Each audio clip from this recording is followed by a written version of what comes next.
Hello everyone, this is Javamonk, and welcome to episode 67 of my survival series. So, I've been AFKing off camera at the drowned farm over here, and we got 2 tridents. So, one of these tridents is going to be for backup, obviously, and the other trident, I'm going to make that my weapon trident, something that doesn't have Riptide on it, because with Riptide Trident, you can't actually throw the thing. But at least, or when you do throw it, it doesn't actually leave your inventory. But you can do cool stuff like this. Yeah, just launch out of the water. However, with a weapon trident, I'm thinking enchanting this with loyalty so that it comes back to me. So basically, a trident that does that, except it then would come back to me. And also, I would later enchant this with channeling so that during a thunderstorm, I could strike things with lightning. That would be cool. So, and this trident over here is going to be for backup.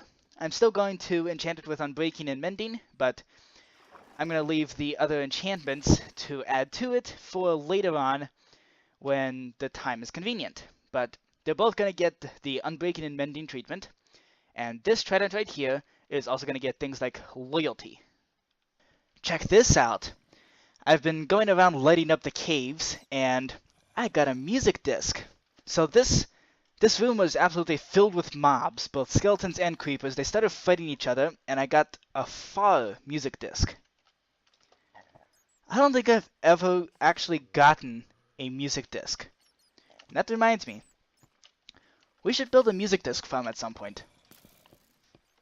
Okay, here's something I've been wondering for a while now. So, in my adventure map construction series, I have an emergency trident that I throw at mobs, and it deals outrageous amounts of damage. Now, that trident has sharpness on it, sharpness level 100. So, I'm obviously not going to be able to get sharpness 100, but what I'm wondering is, well, now that I know that sharpness does work on the trident, what I'm wondering is, can you put it on a trident in survival?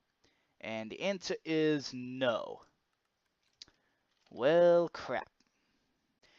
Okay, we now have a Riptide Trident, a Weapon Trident, which will come back to us, and a Trident that just has Unbreaking and Mending and could be used for pretty much anything. Okay, now that we have our Tridents back, this has actually brightened my day already quite a bit. I miss these tridents. So now we can get on with the plan for this episode. The plan this episode has to do with that thing way up there. Let me just use my rockets and fly on up here. This here is a gold farm that I built way back in episode 12. So this elevator was built much later on, and the elevator really doesn't work, and the gold farm could seriously use a revamp. So that is what we're going to do this episode, is completely revamp the gold farm. So first things first, we need to remove all of this ice here, all of the redstone that is currently controlling the mechanism to make the gold farm experience orbs actually jump up to the AFK platform, because the zombie pigmen are no longer going to die from fall damage. So might as well remove everything of Snow Crash's design except for the rings up there. And I'm definitely going to be falling multiple times. Thank goodness I have an elytra. That is most definitely something I didn't have back in episode 12 when I built this. Okay, all of Snow Crash's previous redstone is now dismantled. So now all we have are the 3 rings of the 3 platforms here. Now, this is where we got to get a little bit creative. The original... Thank goodness I didn't ender pearl into a pigman. So, first off, we got to cover up these holes here, because Well, we're going to completely change the design based on Ilmango's design of a gold farm. Now his design, I'm going to have to look back over the video, but I'm pretty sure it doesn't use circles of platforms this large. So we're going to have to modify that design ever so slightly. So the way Ilmango's gold farm design works is it basically has the spawning platforms, which are made of solid blocks, and also glass blocks, which make a much larger platform that eventually leads to a center, where you can then AFK, and there's a whole bunch of minecarts used to invoke the entity cramming game rule and kill all the pigmen. So because of this, having stairs going up from the bottom floor to the top to the middle floor here, they were necessary in Snow Crash's design, but are no longer needed in this design because the pigmen have plenty of time to walk over to the player, and they don't need to be slowed down with these steps. The cool part about Ilmango's gold farm is that using the using the way the platforms work, you could actually put in a fourth spawning platform, or spawning layer, which is pretty awesome. And that is actually what I'm going to put in here. A fourth spawning platform, so that way yeah. And then the fourth spawning platform, only the bottom one really needs a glass platform that goes into the center, wherever that happens to be.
I hope you enjoyed that time lapse. So now this beacon is pink, and as you can see, Future Javamonk did an excellent job being the camera to see the third-person time lapse. First-person time lapse would have been rather nauseating, as you could probably tell if you go back to episode 12.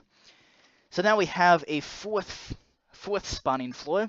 We also have this magenta glass here, and we have a small space here where we can put in an AFK spot. Okay, I think I crafted way too many minecarts, but check this out. I have 25 minecarts in here, and oh my golly, those minecarts do insane amounts of damage. So let's just put that in on all four sides here, and this will be a working zombie pigman farm. So because there's no more spaghetti redstone at the way down below the actual AFK platform, and in fact the AFK spot is actually right in line with the rest of the farm, I'm expanding up this elevator so that it would actually work and I no longer have to use the elytra to fly up here and land on a teeny tiny block. Okay, so this should be relatively simple. It is extremely repetitive. I'm going to spare you the boredom, and I'm just going to build up the elevator, and then we can test it. So, the new and improved gold farm. We have 25 minecarts in each of these little pits here, and this is because I set the max entity cramming game rule to 25 because 24 is just too arbitrary. 25 is easier. So, I have 25 minecarts in each of these pits where zombie pigmen would fall, and from there, all the items that the pigmen drop are going to go through this hopper line all the way down there. I just didn't want to rebuild the item sorter. I didn't want to rebuild it, so I just have the hopper stream going all the way down. And now we have this elevator, which hopefully would actually get us up to the pigman farm. Let's actually test this. So I'd like to warn you right now, for those of you who are new to this series, I am historically very, very bad at... I've had historically very bad luck with elevators, especially slime block elevators. Like, I've made at least maybe a dozen episodes in this series alone, just trying to build an elevator that actually works. And by the look of things, this one's actually working. Sort of. Hey, I made it to the top. So all you gotta do from there is just hop out, and I gotta add something here so that I don't accidentally fall down this pit. Maybe a trapdoor. Do I have one in here? No. How about here? Yep, there we go. One trapdoor. There we go. So, once we're up here at the gold farm, I should increase the render distance to have more pigmen spawn. There we go. Our render distance is now at 12. Look at all these pigmen that I'm about to anger. So, tridents, man. This one's got loyalty on it, so check this out. So even if I miss, that trident should come back to me.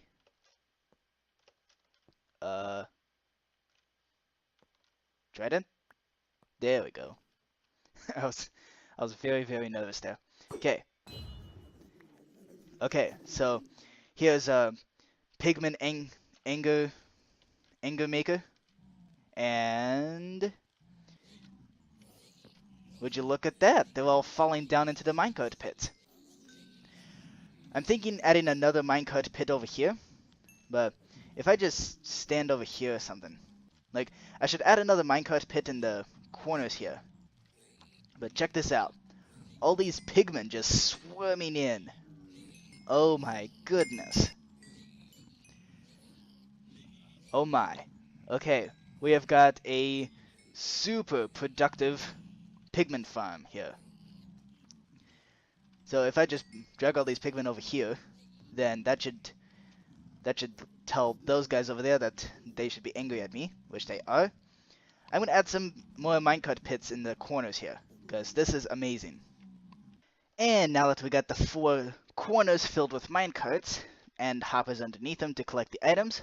We can now fill the system back in and get ready for another wave of pigmen to test this thing out once again. So let's see. Just put iron away, put the rails away. Man, shulker boxes make this so much better. Okay, here we go. And remove the crafting table. Okay, and then I get to use jump boost, the pigmen don't. And now, time to anger all of them using the trident. Booyah! Okay, all of these pigmen should now be rushing towards me. And they should be falling into the pit of minecarts, or at least pushing each other into there. So it seems that they mostly come to the side, but if I just move over here, like if I go off center for some reason, or even go to the corner over here, then the minecarts in the corner should be able to kill the pigmen. I'm not sure why they're hesitating though. I mean, why aren't they going in the pits of minecart? I don't understand. Are they being pushed that way? I don't know. Either way, I'm also not exactly collecting any of the experience orbs. So, let me real quick slay all these pigmen here. So this is an interesting XP farm, but I'm not actually getting any of the XP. Okay, I added a little barrier here so that the pigmen can't, even the baby pigmen can't slide through, but hopefully experience orbs can. So, let's try this out once again. The trident. Here we go. This trident is a really, really effective way at angering the pigmen because it comes back to you, and also it is basically a bow, but it doesn't actually cost anything to throw it. So that's pretty cool. Okay, and by the look of things, experience does slip through the cracks occasionally. I must say, I am impressed. This thing is just cranking out the experience orbs. And it's not exactly the fastest farm in the world, but it is certainly producing enough to sustain myself. And occasionally I can just throw my trident at these pigmen / zombies. So, yeah, this is amazing. I'm wondering how much gold I'm getting from this. So it seems that, yeah, this is a perpetually... Whoa! How did this dude get through? That baby pigman should not have been able to get through. How did it get through? That is actually quite disturbing. So, by the look of things, it is rare but quite possible for baby zombie pigmen to slip through the cracks. Not sure how that's possible, but I guess it is. Also, it's not... Also, standing in the corner is probably not going to be all that recommended because you can get hit by those. By the pigmen. So let's see. And of course I can just toss items over the cliff here. Alright. Okay. I think the next thing we should build, since we have plenty of time left in this episode, is a cocoa bean farm. So, I gathered some jungle wood logs, which I'm going to turn some of it into this wood, which actually looks really, really nice. So, this is basically the bark texture, and then of course I can strip it and make stripped jungle wood, but there's really no point in doing that. What I don't get though is why is it that 4 logs makes 3 bark? That part I don't understand. Also, can the wood turn into planks? Yeah. Okay, so it's really a loss, which is kind of weird. Anyways, why's my sound was low? Okay. What we should... I'm thinking design my own cocoa bean farm. So it's going to use pistons to shift the logs up and down. and it will also use a dispenser filled with bone meal. And I'm thinking putting it right here, so that way at any point I can just walk over and supply it with bone meal. And I'm pretty sure you have to AFK right click in order for AFK cocoa bean farms to work. I've decided that instead of the update aquatic room full of aquatic farms like kelp, we're going to put the cocoa bean farm up here where the pet room used to be. So all the pets are currently in the floating castle island way out over there somewhere. So instead, this room can be hollowed out and put a few farms in it, such as a cocoa bean farm. The design I'm going for is Ilmango's design. So I'm going to leave a link in the description. It's one of his really early videos. So it was originally designed for update 1.8, but I think it'll still work here because the mechanics really are the same. I might not get the 600 cocoa beans per minute that was advertised, but I'm certainly gonna get enough. And okay, before we get much further, we need to repair David Bowie because this bow is about to break. So let's just real quick run over to an anvil and see if I actually can repair this. Because I know there's an upper limit to if you can repair something. And let's see. Too expensive. Can I even... Oh my. Okay, so I cannot repair David Bowie. However, what's really nice is that I've managed to accidentally duplicate this bow, so I have a backup. I also have a backup over here, except it's not named David Bowie. And also, I think in the nether on the nether ceiling, I have a bow that I accidentally duplicated that is actually David Bowie. So, all in all, it's not as bad as it seems. Okay. I'm lazy. I'm just going to end a pill. There we go. Okay, let's build up the cocoa bean farm. The cocoa bean farm has now been built up. So, I had to make a few adjustments because for some reason the redstone changed. So, here's the adjustment. First off, this sticky piston is not necessary, and neither is the whatever needed to update it, because turns out this moving back and forth is sufficient to actually pop off the cocoa beans once they grow. So, I saved on redstone resources simply by doing something like this, which is pretty cool. I might still end up having it might still be faster to have that little bit of redstone still there, but it's not a big deal. So, big announcement. Off camera, I updated this world to 1.13.1, and already I'm seeing a massive, massive improvement. So, this used to be, I couldn't really walk around here because right underneath here is the sugarcane farm. But now, I can walk around, and I can use farms like this. So, this is working out really, really well. So, I'm so far really, really liking the update to 1.13.1. And now that there's the new command to load chunks for me, I can use that in the adventure map series. Also, there was a little forest fire started out there, which I just recently put out. And the cool part about this is that I can find something to hold down a mouse button, or rewire the mouse button to something on my number pad, something I don't use all that often, and then just hold down right click, and no phantoms can attack me because there's a good roof here for the mansion. The phantoms might still spawn, but they're not going to be able to attack me. I hope you enjoyed this episode. So, this episode we built up the a cocoa bean farm in the woodland mansion home. Also, I got a brand new trident here with loyalty, impaling, and all that jazz. So, and also, we expanded and improved the gold farm. So now, I can just shoot my super awesome trident at one of these pigmen, anger all of them, and now, we have a super effective zombie pigman farm.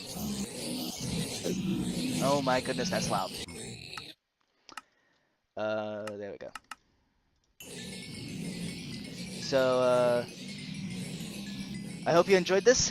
If you did, please let me know, and I will see you next Saturday for another episode in the Survival series. Bye!